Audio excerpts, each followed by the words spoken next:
Hey guys, and welcome to This is Arts. Today's guest is architect and artist Nayla Romanos Iliya. But first, here's our usual roundup of some key cultural events. Mikhail Fadel just opened his solo show Munamnamat at CAF Gallery, a stunning world of symbols and colors. At Galerie Sharif Tabet, Ghassan Awais launched his exhibition The Story of a Fish, which explores the silent choreography of movement, migration, and survival beneath turbulent surfaces. The Guimet Museum is dedicating a major exhibition to the deep connections between manga and Japanese artistic traditions. The event highlights the evolution of a genre that has become essential in contemporary global culture. And that's a wrap on our roundup.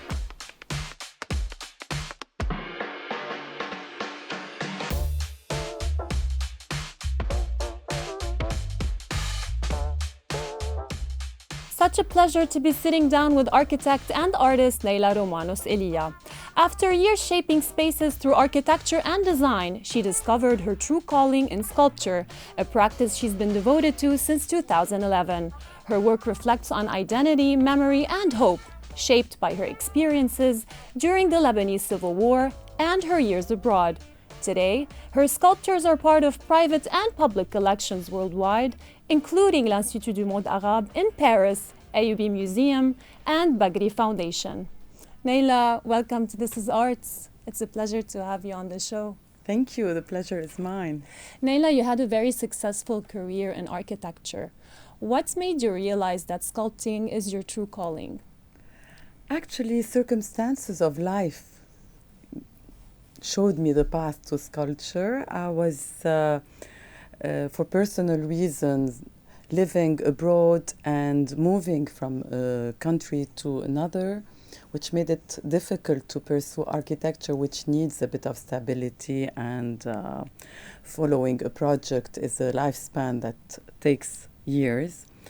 And my interest in art was growing as I was visiting exhibitions and museums in different countries. And when we moved to Dubai, a place which didn't offer as much interest in the fabric of the city, I would say, I thought this is my best opportunity to start taking sculpture workshops.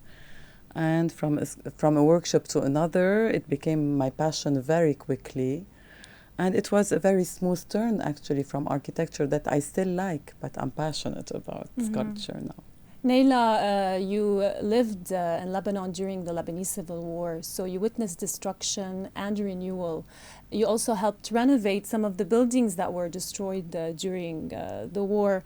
Do you feel like this sense of resilience and rebuilding echoes in your work in some way? Well, rebuilding, yes. Resilience, I'm starting to despise this word because it's becoming a cliche word that we're using about us Lebanese, and in a way it is becoming a synonymous of acceptance for things that we shouldn't accept. So yes, rebuilding, always with a very positive outlook. Resilience, no. I see. Your first project was the Phoenician alphabet series, which took you 10 years. That's a lot of time. Can you tell us more about this project? What was so interesting about the Phoenician alphabet? Well, I started sculpting, as I just mentioned, in Dubai, and it was my first time living in an Arab country, which is not Lebanon. I had lived in many places in Europe, spent a lot of time in the Americas, and lived in Asia, which is a bit less common. And after having lived in such different places in the world, I was questioning my identity. And being in an Arab country, feeling that this Arab identity was so different from mine, made me go back to my roots and have a quest for identity. Going back to the roots made me rediscover the ancient Phoenician civilization, and it was only then that I realized how important was inventing and spreading the Phoenician alphabet, which was the core of most modern alphabets that we are using today. And we don't learn the importance of that in school, in Lebanon, at the museums, in our culture, while UNESCO gave us the credit. It is a Lebanese heritage. So I felt I was on a mission to reinvent my version of this alphabet and shout out loud to the world that this is coming from Lebanon, because honestly, I had also a personal, I would say, purpose in that. You know, when you live abroad and you come back to Lebanon, you have mixed feelings towards Lebanon and certain aspects that you dislike about Lebanon. And I'm sure you wouldn't disagree. So it was a way for me to reconcile with Lebanon. And it was somehow therapeutic on a personal level. Yeah. Nayla, do you feel like the Phoenician alphabet can speak a universal language, or only Lebanese people can connect to it, or Arab people? It is by essence something that most people would relate to it all over the world, because, as I mentioned, it is the origin of most modern alphabets. The Phoenician alphabet gave rise to the Greek alphabet, which gave rise to all Latin-derived languages. On the other hand, it gave the Aramaic language, which gave rise to the Arabic. So in Lebanon, we would relate more to it because we can have this specific connection that it originated from our land. But every person who speaks any of the languages that are derived from the Phoenician would have a connection to it. So it is, by essence, very universal. Nayla, unlike artists like master calligrapher Samir al-Sayegh, who tends to turn the letter into an abstract form, your letters are still readable. Why did you choose to make them that way? Actually, I think there's a path in my practice. When I started working on this series, it would have been even more recognizable. And with time, they took a three-dimensional aspect.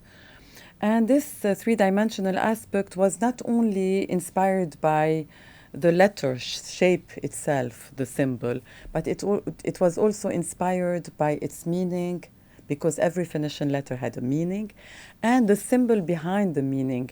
And the material as well. Because the material is also very symbolic. Absolutely. I think this is, I mean, I'm jumping to something else, but this is my architectural part of my brain speaking. I need to find reasons for everything. But to come back to the readability of my letters, they are inspired by the symbol. They became, with time, semi-abstract, I would say, because when you look at them from certain angles, you can still read the letters. Wow. And for some, I manipulated them and I rotated them, so it's a little bit more tricky to recognize them. But they took a dimension that, with time, became further away from the original script. And that's why I call them characters. So I feel that they are characters. They have their own life, meaning, and form, speaking for themselves. And Nayla, how did you choose the material? Because every material has a symbolic significance behind it, true? Absolutely. I wanted to choose material with this in mind. So obviously the starting point was bronze, because Phoenician used and traded bronze. But then when I needed to mount my first sculptures, remember, I'm an architect, and I needed to think that this was not like a pedestal on which I'm putting something. And I felt from the very beginning that the pedestal had to be part of the work. So the materials I would use for the pedestals should also be symbolic.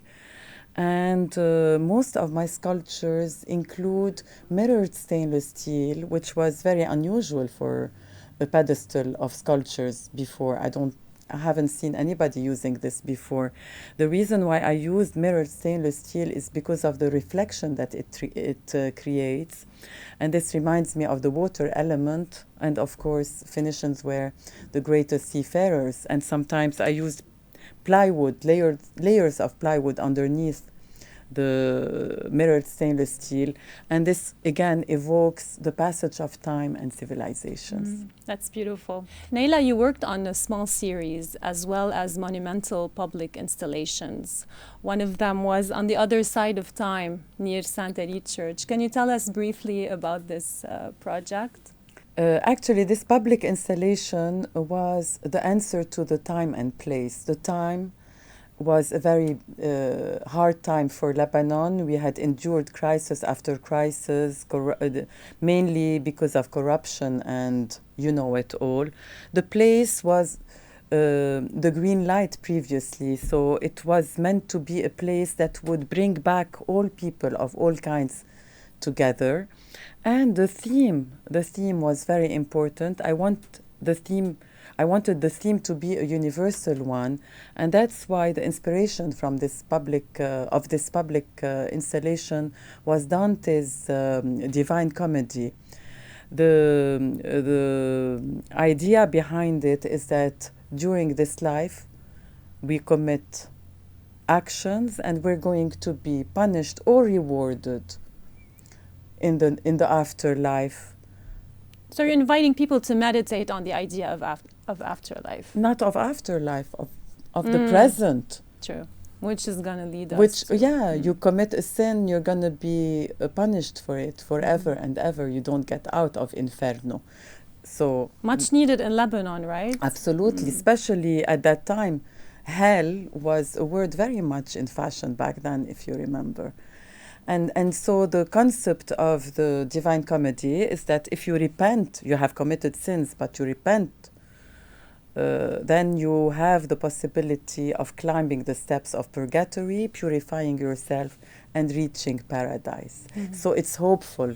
You have a glimpse of hope at the very end, even though we were in a very difficult situation. Well, thank you so much for being with us today, Nayla. It was a pleasure to have you, and we can't wait to see what you create next.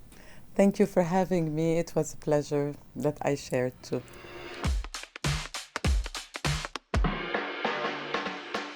Did you know that Gustav Klimt's portrait of Elizabeth Flatterer, the same painting that just shattered records at Sotheby's, actually helped save the woman in the painting's life?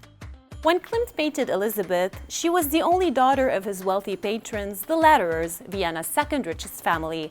But after her father died in 1936 and the Nazis annexed Austria in 1938, the family's art collection was looted and many fled. But Elizabeth stayed behind. She had converted to Protestantism when she married in 1921. Yet, after her divorce, she was once again classified as Jewish under Nazi racial laws. To survive, she circulated the story that Gustav Klimt, a non-Jewish artist who had painted her obsessively, was her biological father. Her mother even signed an affidavit to support it. The plan worked. Official documents declared her a descendant of Klimt, and with the help of a former brother-in-law who was a high-ranking Nazi, she avoided persecution. A portrait that now breaks auction records once protected the life of the woman it immortalized. That's it for today's episode. Stay inspired. Until next time.